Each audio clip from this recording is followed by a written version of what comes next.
I wish I could have shown him the view from here. It was an emptier life 10 years ago. I lived alone in the family house, aimless, cold, discouraged, depressed, in the late winter of 2015. I had my best friends, I had my part-time job. I had my creativity dormant and asking if it would get another chance to give anything in life another chance. I'd wake up, pull on clothes, get in my beat-up little early 90s car with hand crank roll-down windows and go to work. Spend the hours between moments I was needed on the job reading, or sketching, or looking at articles on tech sites about amazing things happening in the world, wishing I could be part of them. It had been years of creative pursuit, disappointment, disenchantment, depression, recovery, and starting again. Spent a lot of time anxious. I'd had my heart as an artist broken at least 3 times, in big ways and small moments. I needed more than I could ever express to people out of anything I wanted to do. What it would be, how big, how impactful, how impressive, how much effort it took.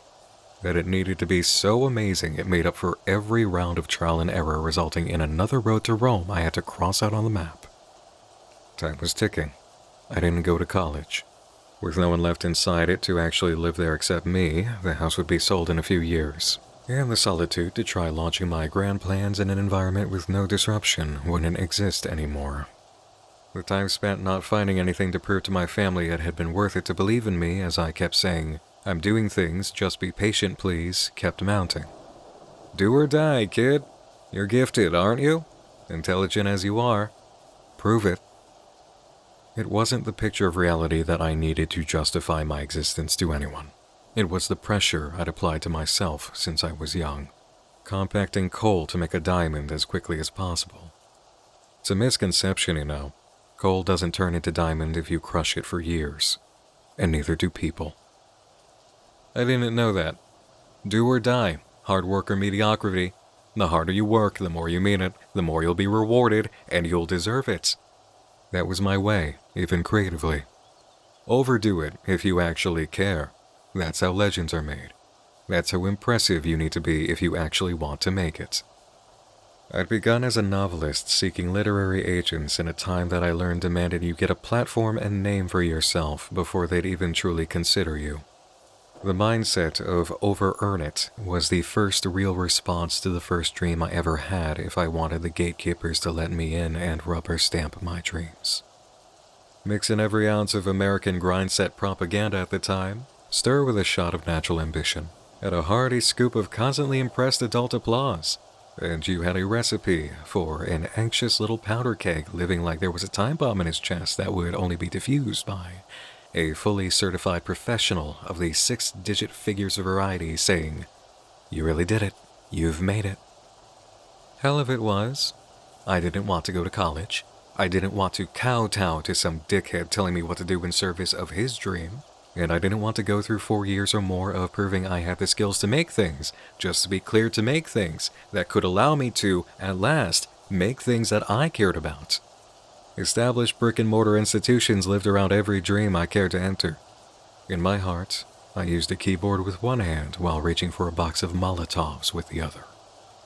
Pissed off? Yeah, I spent a lot of time pissed off. Along the way, I discovered Marble Hornets. Long before the multiple projects. Long before I even subscribed to anyone on YouTube. Just a few kids who had gotten together to make something so powerful and inspired an internet legend overnight, and got Roger Ebert, a professional film critic, to give them recognition. It was the most mysterious, enchanting, gripping thing I'd found in ages online. Then there were the ones they inspired, the projects that would become the Slenderverse. Creepypasta started to rise up, gaining slow and steady heat until it became clear that writers weren't just defying tradition through ebooks and self-publishing anymore. That idea of a platform as a requirement was starting to slip away. I toiled on my stuff for years, remembering the things I'd seen in that vein. Then came the indie game scene, and the immediate liftoff of indie horror games right around the time of the franchise responsible for a whole era, Five Nights at Freddy's. I watched that through Corey Kenshin, the samurai himself, back when he was barely 20,000 subscribers and still living with his parents. By the time Five Nights 3 came out, I was simultaneously inspired, hungry, and depressed. That's when something finally gave. Remembering there had been an indie juggernaut full of cryptic horror and puzzle-locked lore worth this kind of love years before Scott Cawthon gave his career one last go. Marble Hornets. Nobody on YouTube cared about ARGs or gave critical analysis of anything like Slenderman web series. I searched for it. I found nothing. There was just one little overview video that explained the concept lightly of ARG. Lore connection videos on Five Nights? That was the hottest game in town. Creepypasta narration? That was the hottest game before Five Nights appeared. The leftover attention? Other indie horror games and horror films. Nobody loved ARGs in this manner. Nobody loved self-driven creativity and achievement like this in video. I'd spent years trying to lift off for myself the way the guys who made that did, and I recognized how Scott Cawthon had just done it as his last-ditch effort before giving up video games. I never wanted to be a YouTuber. I felt it was beneath me, and I had exceptions to my distaste for what I largely thought was too easy and an incredibly vapid pursuit in artless form. Small-minded, nose in the air. I was, yeah. I'd call me an asshole too. And yet, there was evidence that it could be more than Let's Plays, skits, and vlogging, because passionate people were doing great things on YouTube. It could, in fact, get better than yet another guy screaming at a video game, or a creepypasta narrator with timbre lacking in their voice chasing the success that dozens of other people had already claimed. The analytical and critical respect for Marble Hornets was missing on YouTube. ARG analysis was missing on YouTube. I'd spotted a mistake that infuriated me and knew it needed to be corrected. And for the first time in my life, I created something with only love, passion, excitement, and the knowledge that it must exist, with no beliefs about what it could do for me or how successful it might be. I did it with no sense of achieving something for myself in any avenue of success except doing it extremely well. Well enough that I felt it was right. My only rubric was my own satisfaction. I made Marble Hornets Explained because it moved me to the action you can only describe as love. It helped that I was an overachiever, of course, that I was a kid you'd describe as ambitious. Jaded, cynical, heartbroken kid who tried 3 different ways to get his dreams to manifest through hard work. And I'd accepted it was time to just do something new that excited me this deeply without trying to make it to Rome. I watched Marble Hornets in succession, taking notes. I did it when I would get home from work, pausing and looking things up, keeping guides onto the ARC videos and their solutions alongside. Of course, I contemplated if I could actually watch it at work on the sly, but that just was not going to happen. I'd begun in the second half of March, right through the first week of April. I looked over what I had and knew there was a choice to make, and not just if I was going to tackle it. It had to be a YouTube channel delivery, right? It wasn't going to work as just an article. It would be stupidly long and an effort to consume. This was a video series. It had to be viewed with all its components and answers, especially for its most amazing moments. It meant I would need to learn video programs, audio, make scripts, record, all of that being new, but I knew I could do it. I'd proven to myself I could learn new skills before. I'd given up the idea of doing things in pursuit of success, all while accepting that I would be successful. I just didn't know how or when, but I had let go of the pressure and the need to have it right then and there. That was not in the room with me when I made Marble Hornets Explained. I kept the belief. I dropped the need. I let go of any obsession with myself and what anything I was doing would mean for my outcome. Do a good job. Do right by Marble Hornets. That was all that mattered. That was the mission. 10 years ago today, I chose to make the Marble Hornets Explained series. I chose to make Nightmind on YouTube, under that name, dedicated to exploring the art that's been left in the dark. That is the real explanation behind the name of this channel. It's not just about the type of media I cover as a main thing. It was always for the artists who had been left behind, as much as they'd given it their all. Because I knew how it felt to be left behind, wondering when somebody would give a shit. I made Marble Hornets Explained in love, and I didn't put pressure on myself to succeed. I put pressure on myself to be the artist it asked of me to become for the job, having never done this before. And with no ideas of becoming a successful YouTuber doing it, I was literally going against all the marks of YouTube success at the time. I had no expectations of succeeding. I didn't focus on it though, either. I didn't believe anything that it would be for or against the work. I learned new skills, new programs. I watched and rewatched and wrote and rewrote and researched and rewrote again. I built a blanket booth for my $50 USB microphone. I put as much care and consideration and true thought and genuine good effort into it as I could, and I let my excitement and love of creativity live. I let it live again after it had been shut up inside me after the final masquerade broke my heart. It wasn't about me, or proving anyone right, or proving anyone wrong, or beating a ticking time bomb that existed in my head. It was about Marble Hornets, and Troy, and Tim, and Joseph, and Brian, and Jessica, and it was about Eric Knudsen. It was about art brilliant enough to deserve Hollywood's love, made without any gatekeepers defying them, or directing how it should have gone for some mass-market focus group. Just Troy, a camera, and his friends making art. And in the middle of all the writing, I observed that lesson. They did it with no expectations, just the art. They succeeded. I'd come up against a wall with everything I'd ever done up to that moment. Troy and his friends achieved everything on a whim, enjoying it all. They did not lock themselves to any beliefs about it. They just did it and loved it. I reminded myself of this over and over, looking at my notes at the desk at work while piecing together the story threads. That this was how to go about it. Just do it for the art. No expectations. Just do it for the art. Do it passionately. Do it in love. Do it for the art. No expectations, no pressures, no needs. Just do it for the love of the art. It was the only lesson I could learn about my own situation. So that's how I did it. And that's when I finally succeeded. People responded. They cared. You actually cared. Over 1 million of you cared. For 10 years now, I've given you analysis of art in acts of love, and you kept caring, not just for the work, but for the art, which was the focus since the very first adventure. Over and over again, you've given the artist in the dark the assurance that gives strength to an artist's soul. Their value has nothing to do with any major media, traditional publishing, or mass broadcast outlet. Creativity is yours. You showed so many people it's worth it to love something enough to give it their all while going against the grain, including me.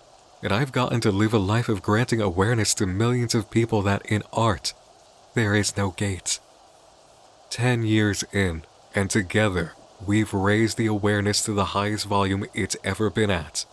Your art is worthy of love, and you are worthy of love. Value is not a number, and you are as capable and powerful as you desire yourself to be. You can move the whole world with an act of art you loved into being, even if the world itself seems set against your work. And even if you move just one person, that is a life you have enriched as well as your own by choosing to engage your freedom. The greatest definition of success is the fulfillment of one's soul. If I died tonight, I'd go knowing my mission in Night Mind is successful. The people I sought to take care of have been taken care of, and I'm not alone doing that anymore. The unfiction field thrives. The independent artist is more powerful and aware of their ability than ever. I'm not the only one tending this garden now. It's not just me. And inspiration comes in generations, not just waves, as hundreds of thousands of people learn to embrace their power as individuals and co-creators. Artists who dare to dream understand it's more achievable than ever to engage their dreams, and to understand that people care. Fuck an algorithm. Fuck the pressure. You know how it feels when somebody cares. The number does not define you, and those numbers stand for human beings. Imagine them. Don't just see the number, imagine them. Imagine meeting them. Imagine responding to them. Those are people, and they care. You reach them. You made artists aware that there are people who care. And you've helped do this for so many people in the dark that you and I will never know the spread until we're on the other side.